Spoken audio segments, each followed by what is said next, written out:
Hi Miguel, how are you? I'm happy to see you here at BIM's Eventalks. Thanks for having me. Very well, thank you. Yeah, You okay? actually, I don't think you need to be presented because the majority of people who can watch this video, I think, is familiar with you. You are editor-in-chief of Event Manager blog. And I would say one of the most popular media source in the event industry. So Thank say you. hi to our viewers. Hello, everybody.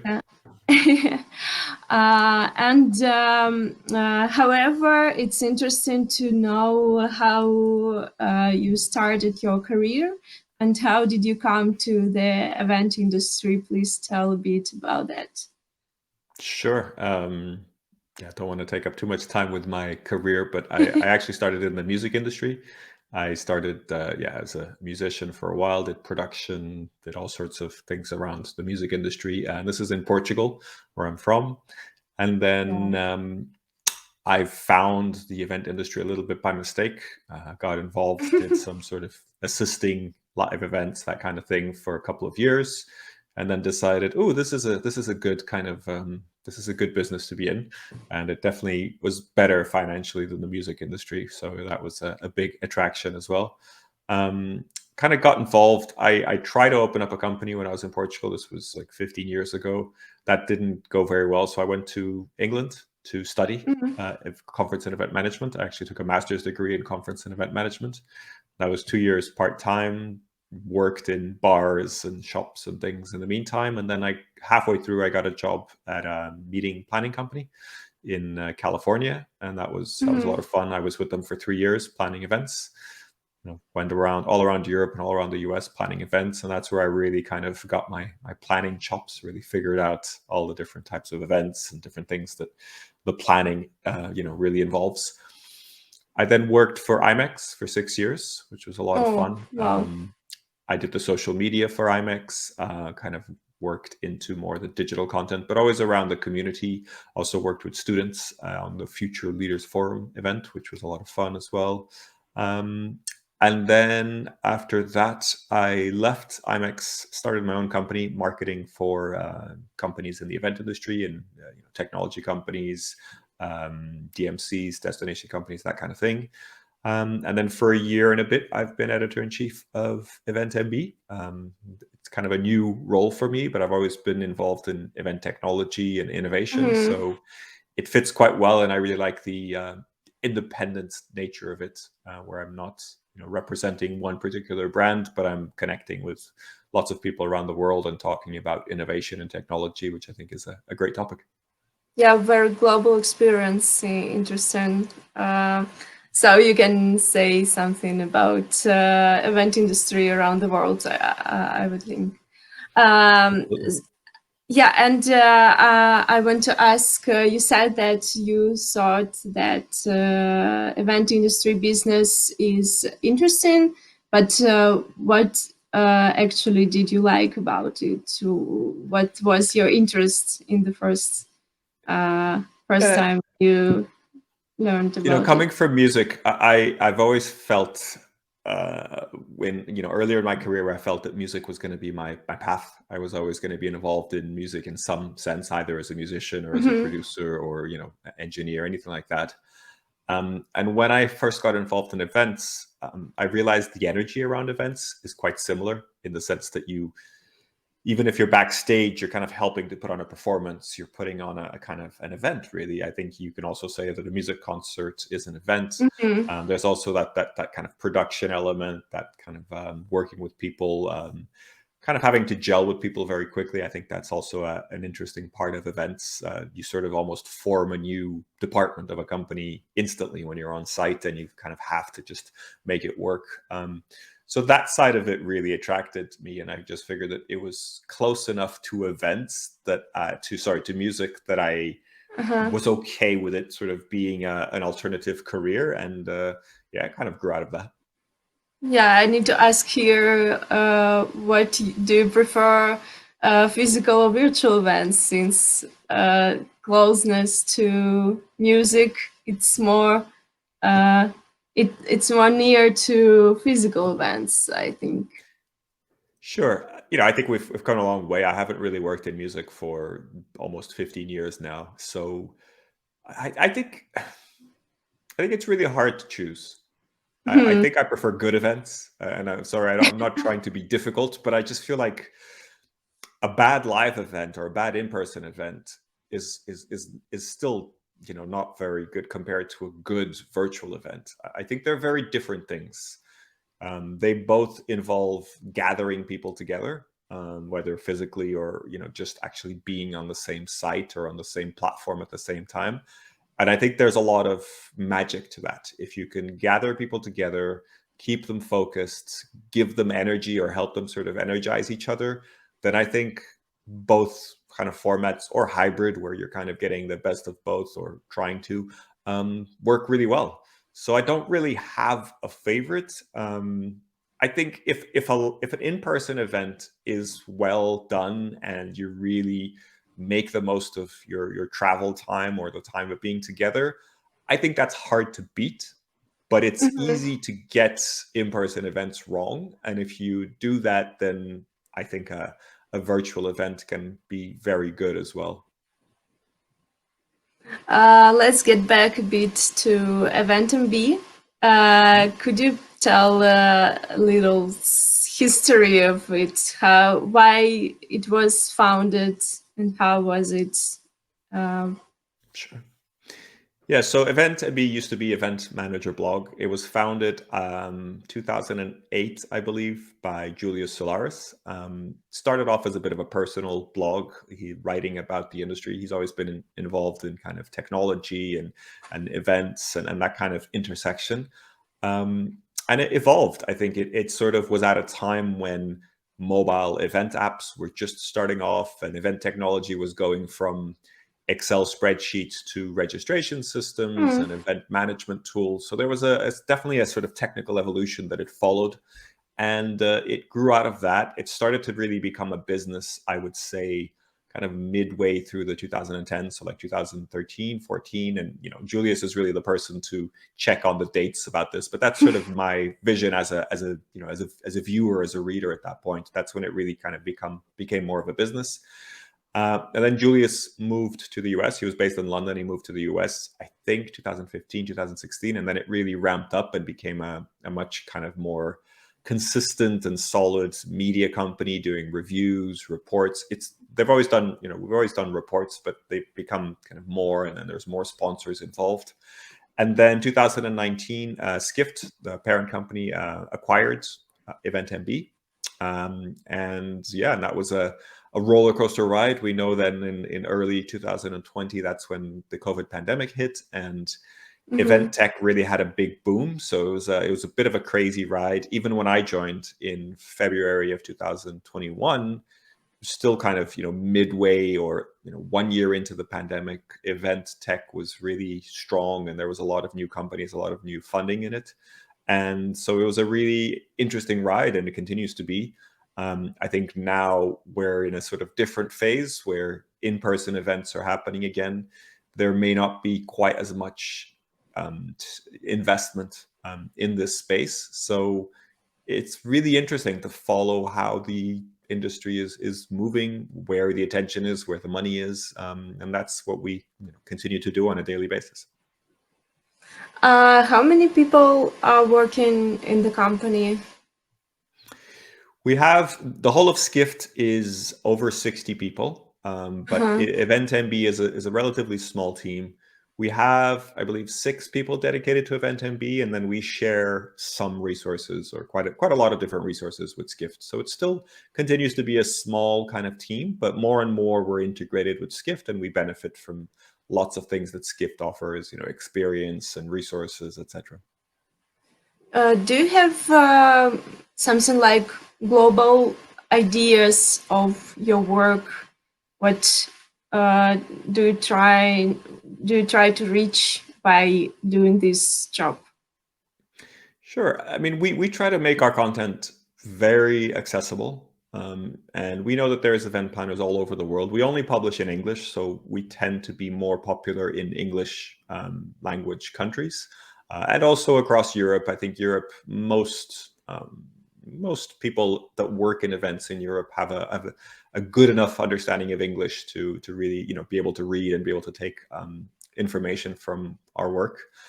We try to really cover a wide range. I mean, the main focus is event planners or anybody really organizing or in some way involved in the organizing of events.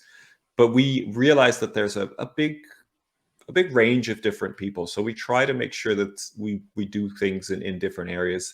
From the beginners, students, people that are starting up their own services, to people that are doing technology, founders of technology companies, suppliers, people selling, catering, hospitality, events, anything to do with events, and even people like founders of companies and technologists or programmers, developers, that kind of thing, that are interested in this market. So we cover a pretty wide range, and we're very conscious of trying to make our content accessible. We tend to go for a kind of relatively entry level. We don't, I think the readers of our content know what they're doing, know what they're talking about, but we always approach it from a let us explain how this works and what's the potential and the different options here. So we try to make it really open-ended and accessible, but it is sort of for a cultured audience. I think if you are just barely kind of understanding how events work, it may be a bit advanced, but hopefully we're at a point where we can help people make that jump and sort of become more professional with our content. And that reflects in the news that we put out, and the articles we put out. We do anything from a ideas article for decoration at an event, or ideas for themes or things like that, all the way to a sort of market analysis of who's got investments going on and mergers and acquisitions and that kind of thing. So there's a wide range that we try to cover. So I would say that the goals are like learning people how to do the events, keeping them Yeah. updated, and Yeah, I think education, learning, also ideas, what's new, what's interesting, what's exciting, I think is really important. And then also having a bit of a critical eye on the industry.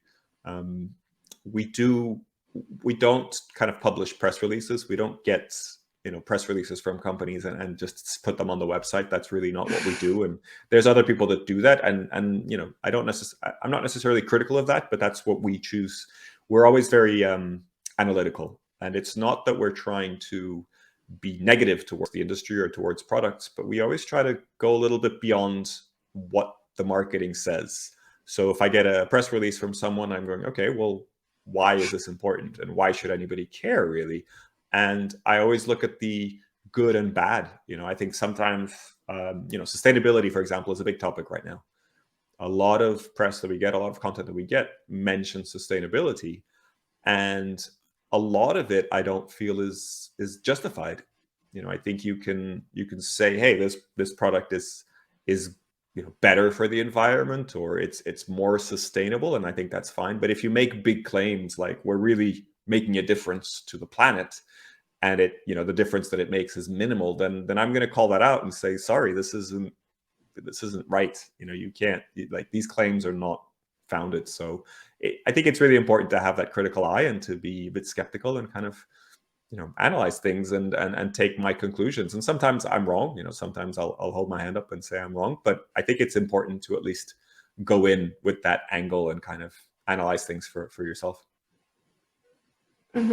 Yeah, it's kind of real journalism. It's We're really good. trying. That's really what we're trying to do. And it's at the end of the day, it's a relatively small industry, right? Even though it's a global industry and there's so many people involved, a lot of people that are the big investors and the big kind of venues and the people know each other, right? So it's a small industry.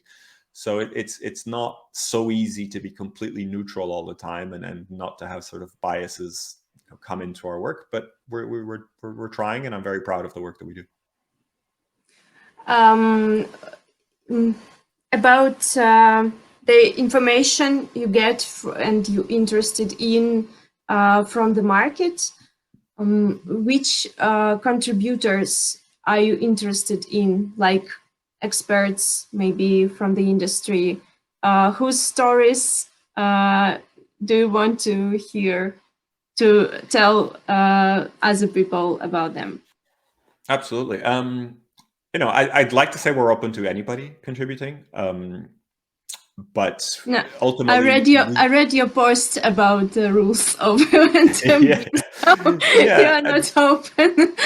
I'd be thinking that for a long time. I mean, if you have a chance, it's on LinkedIn. I posted about the types of articles that I like to Yeah. get, and there's a lot. I've been thinking about it for a while, and we get a lot of press releases, and I get a lot of emails and messages sent to me about things that people would like to see covered. And I have an editorial line. I think that this is the type of thing that I like. I'm open to anybody. I don't think it's the person necessarily, but I think it has to be credible, right? If Mm-hmm. one of the things I noted in there is I get some companies say, "Hey, our VP of marketing wrote a blog post, and you should really consider publishing it on your website." And and then sometimes it's a post about sustainability, and they're a tech company, and I'm kind of like, this doesn't make sense. I don't want a post about sustainability from a tech company marketing VP. If I'm going to Mm-hmm. write about sustainability, I want it to be a sustainability expert. I want it to be someone who's credible. So I think that's really important. I think ultimately I want to hear the voice of the people who are on the ground, the ones planning the events, the ones struggling, the ones with questions, the ones with challenges. So I tend to be more in favor of getting content and asking questions to people that are actually doing the work, rather than the ones trying to kind of sell to those people.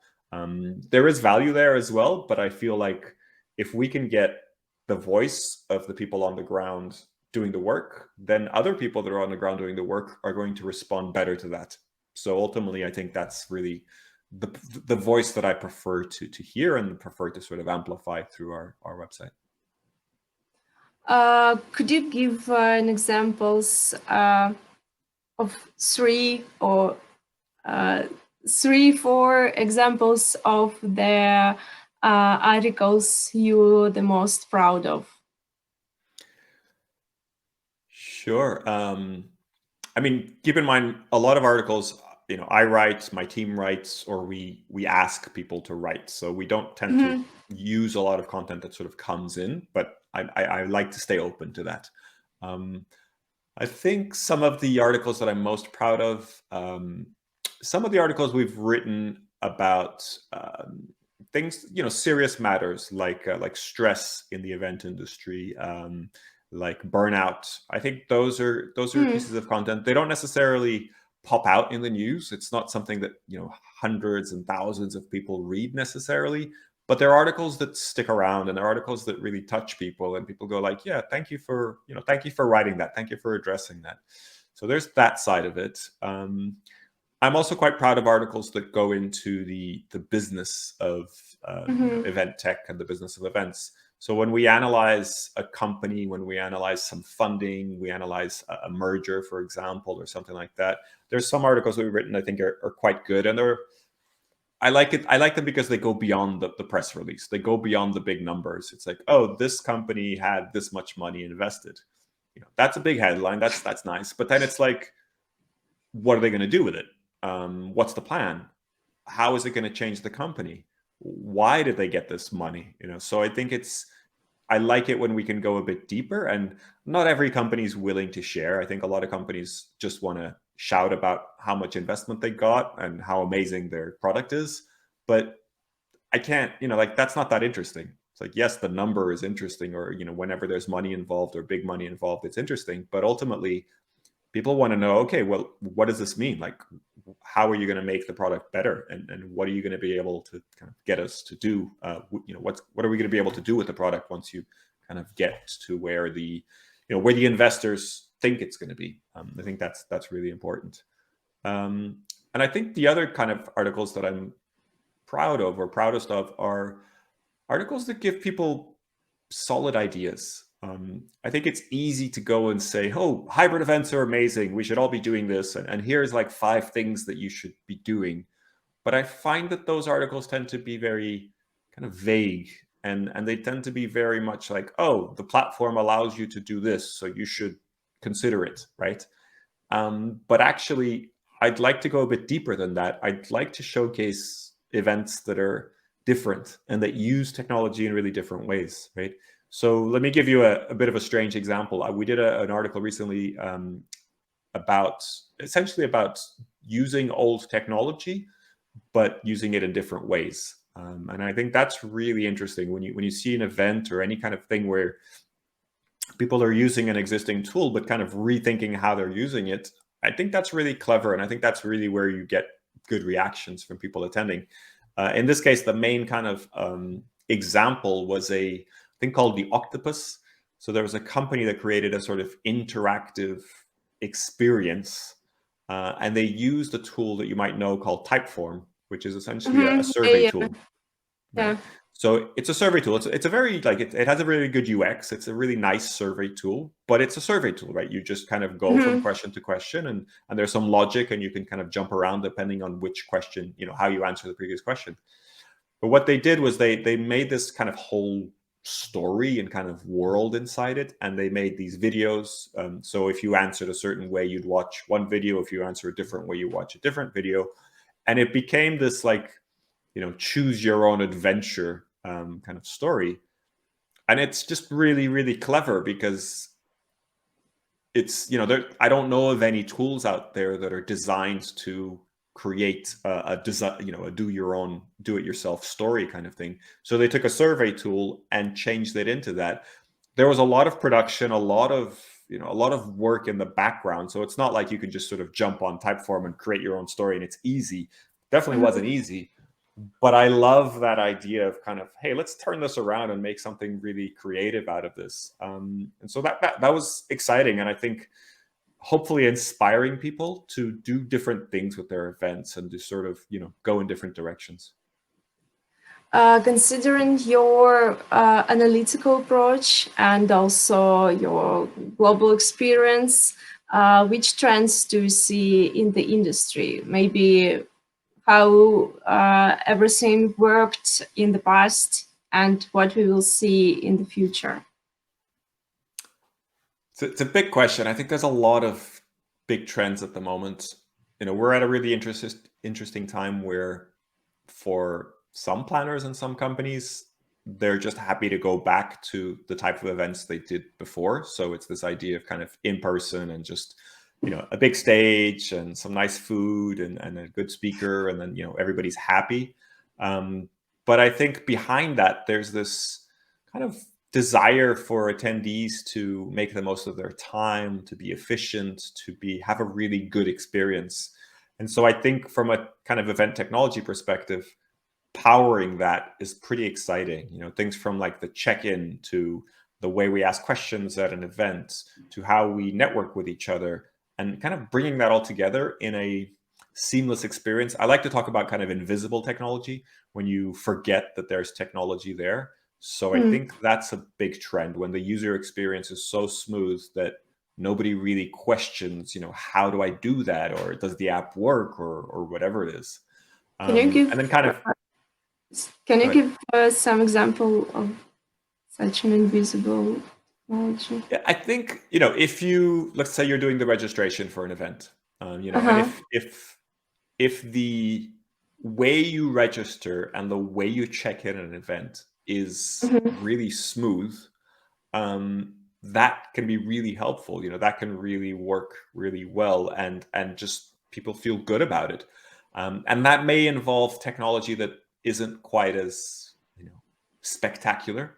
But I know some companies, for example, are kind of really investing in text messages, or kind of just doing things via emails in a really simple way. So you register and then you get an email with a barcode, or maybe it goes into sort of your ticket app, or your what is it called, your wallet app on your phone, right? Hmm. And then that is just a really easy, like if you're checking into a flight, that's just a really easy way to access an event.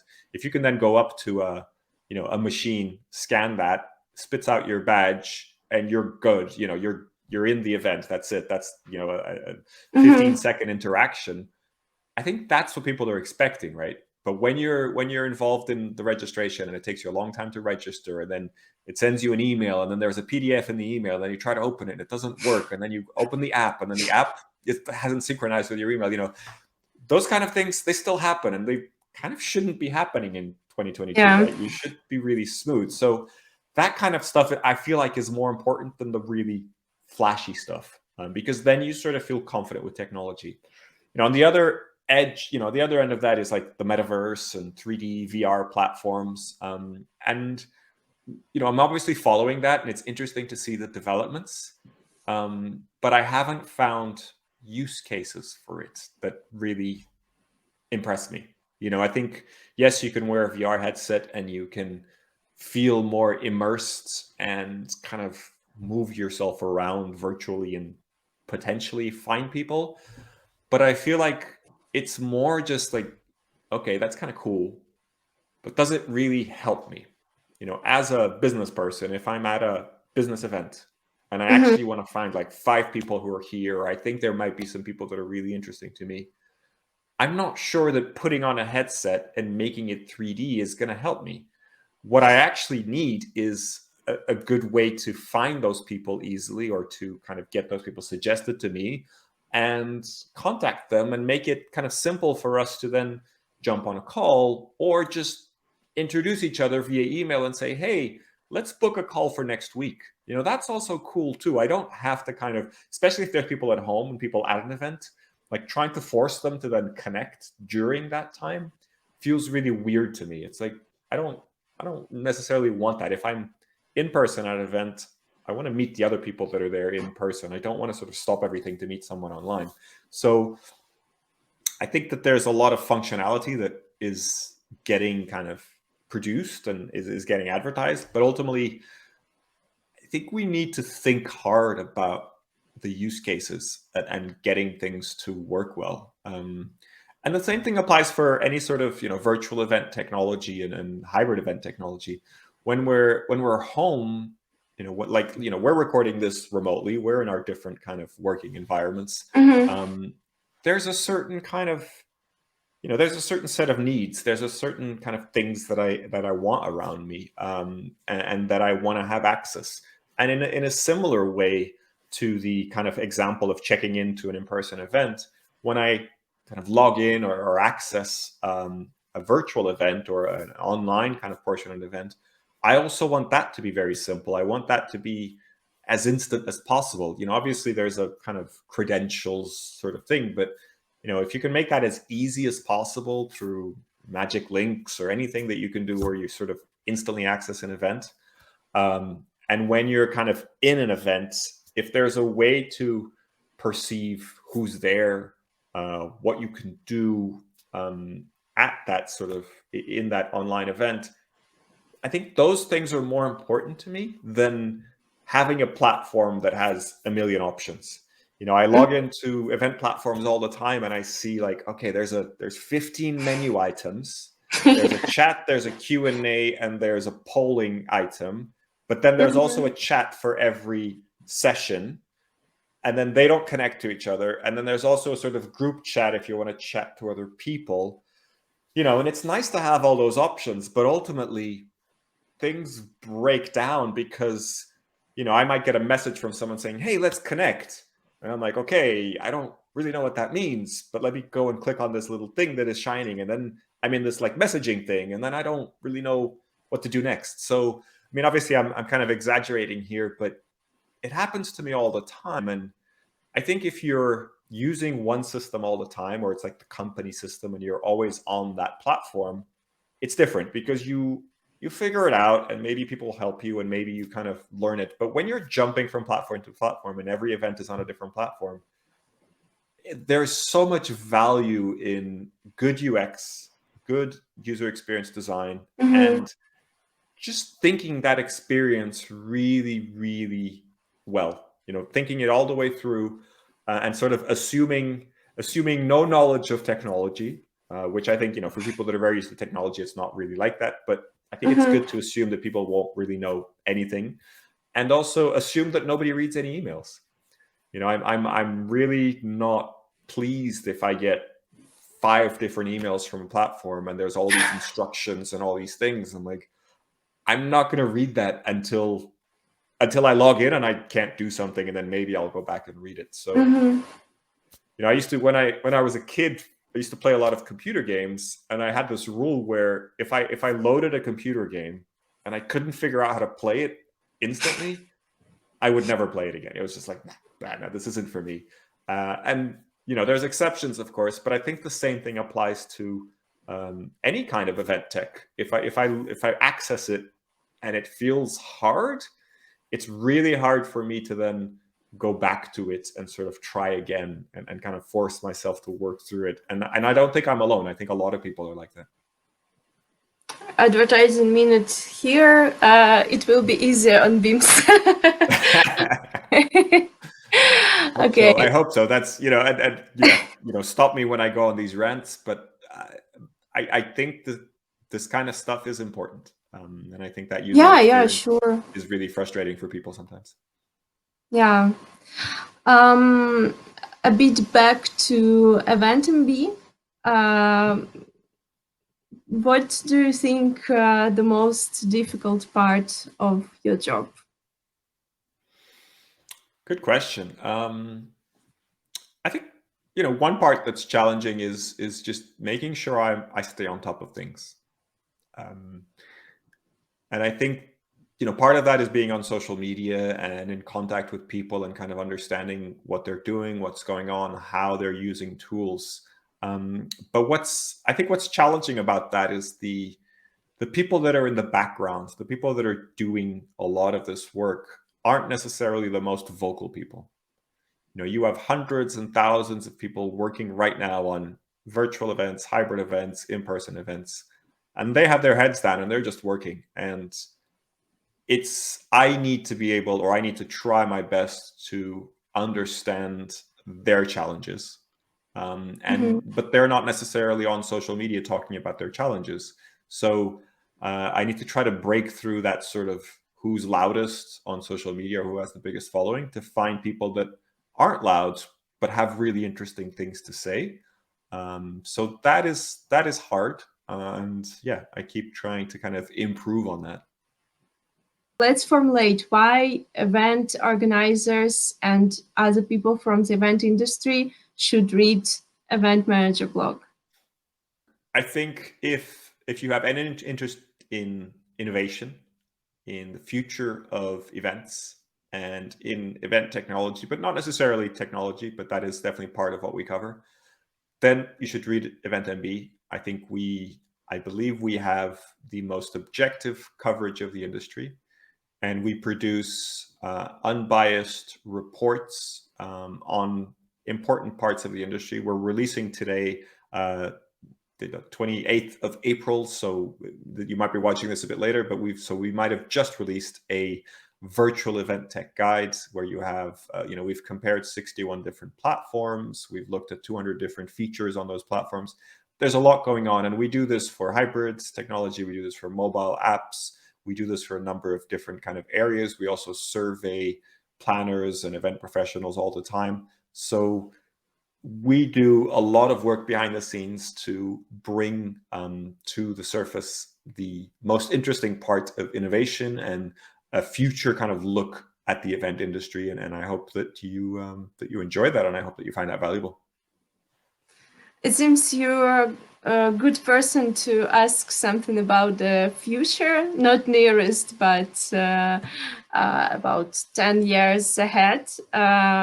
What do you think, especially about the virtual events? There is an opinion that in-person events is a past, and not only because of pandemic, but actually we go digital, go in the virtual world. What do you think in 10 or 20 years, for instance, will we have only virtual communications and events, or in-person events still will be on stage?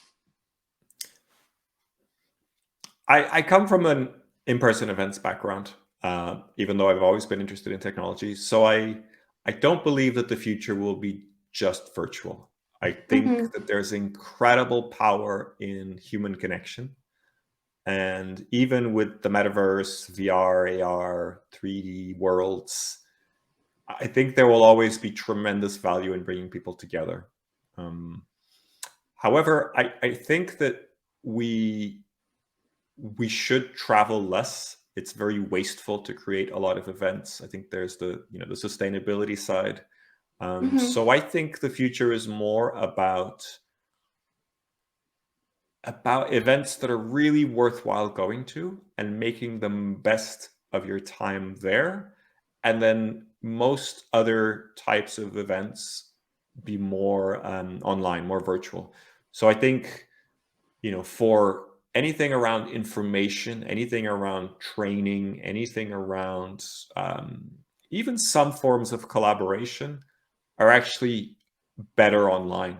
Um, I think that it's really good to meet in person to form bonds with your teams and with people that you work with. But then if you're working on a project and you're sitting in a meeting room and you're working together on one big Excel sheet or something like that, that's a lot better to do from your workspace. There's no value in doing that in person. Mm-hmm. So I think what we'll see is a bit of a mix. I also think that this idea that a lot of people are working from home will continue. I think it'll be a sort of a mixed format in a lot of companies, particularly the work that we do. We're a completely remote team. There's no reason for us to have an office unless kind of we need to collaborate on a big project or something like that. But when we're reporting, when we're writing, we can work from anywhere. And I think most people that are in this sort of knowledge economy can do the same. So it feels very strange to me to sort of force everybody to go to an office and commute and do all these things. But that's a whole other kind of massive topic. But I think that has a big shift in the way that we use events, right? Because I think events will be more for connecting people, um, and less about content. So I think the content part of it shifts online. I think it's still important to inspire people. I think keynote speakers at in-person events still make sense, but not sort of like 8 keynote speakers in a day. Like that doesn't make Mm-hmm. sense to me. That kind of thing, I think, makes much more sense online. They make sense in a way for me to like inspire people or to set a tone for an event or kind of company gathering or something like that, and kind of take it from there. So yeah, I kind of disagree with the view of everything's going to go virtual. I think there's a lot of value in human to human kind of live interaction, but I do think we're going to be so much more kind of protective of our time and much more kind of selective of the events that we do. So I think a lot of events are going to struggle, and I think the really big, really kind of important events for any industry or any sector, I think are going to be okay. I don't know if they'll be as big as they were before. I think there's part of it that's still sort of some people it still makes more sense to do it remotely. Um, and then I think there's going to be more events for gathering teams together. And I'm not talking about big events. I'm talking about 50 people or 20 people, or just kind of getting people together and really making those bonds, really making those connections. I think when we do online events, they tend to be quite serious. So it's hard to kind of form those bonds and kind of really relax with people. And there's no such thing as a virtual beer or a virtual glass of champagne. So that always helps to kind of make those connections. And I've met quite a few people during the pandemic online that I've never met face to face, and I consider them friends and people that I enjoy working with. But when I meet them in person, it kind of forms a different style of bond. So I think that's important. Do I understand right that you think that like networking activities are more important at the virtual events, for example, than speakings? Is it right? could you at virtual events Yeah. specifically? Yeah. I asked because I talk to people who say that the most important part of the events is content, and you say that content is not important, and connecting to people is important. I say that more in the context of in-person events. So I Mm-hmm. think when it comes to in-person events, like I see a lot of kind of academic conferences, for example, have like 10-hour days, Mm-hmm. and it's way too much, right? And I think Mm-hmm. especially if people really stick to the 10 hours and go to all this content, I think content is important because it attracts people. I think it's hard to get people to justify or like get budget approval and that kind of thing to say, hey, I'm just going to go and network with people. For the Mm-hmm. salespeople, that's easy. That's a win. But for the people that are not salespeople, you know, bosses and companies are not going to approve travel. It's like we're just going to go network. Mm-hmm. So I think content needs to be on the agenda to some extent, but I feel that the networking part should not be underestimated. And I think there's going to be more of a shift to kind of like, rather than the reason sort of the way people advertise events, kind of like 15 of the top speakers in this thing, it'll be more like one amazing keynote and the Uh-huh. opportunity to connect with your peers and to kind of discuss things. um, in some ways I feel that flips a bit online. I feel like online is where you can go for more content, but it Mm-hmm. has to be in sort of it has to be a good user experience, and that usually involves sort of short sessions, punchy, really interesting content, but also an opportunity to then talk about that content, to discuss it, to kind of go deeper, right? And I think part of that may also be connecting with your peers and colleagues in that sort of networking. But I don't feel like we should create, you know, relaxing bar-like sessions online. I don't think people want that. I think people want a real drink or a real opportunity to be face to face. When it's like, okay, it's now 7 o'clock at night. I'm going to go and have dinner with my family. So bye bye. Like, don't Mm-hmm. give me a cocktail hour now. I don't want to do that. And there's exceptions. There are people that do sort of want to connect with others. But I think in general, it's more should be convenient and it should be sort of thoughtful for the people, because if I'm online, one click and that's it, I'm out. Mm-hmm. So let's keep that really useful and really kind of functional. Yeah, interesting opinion. Uh, Give please one advice to the event organizers in 2022.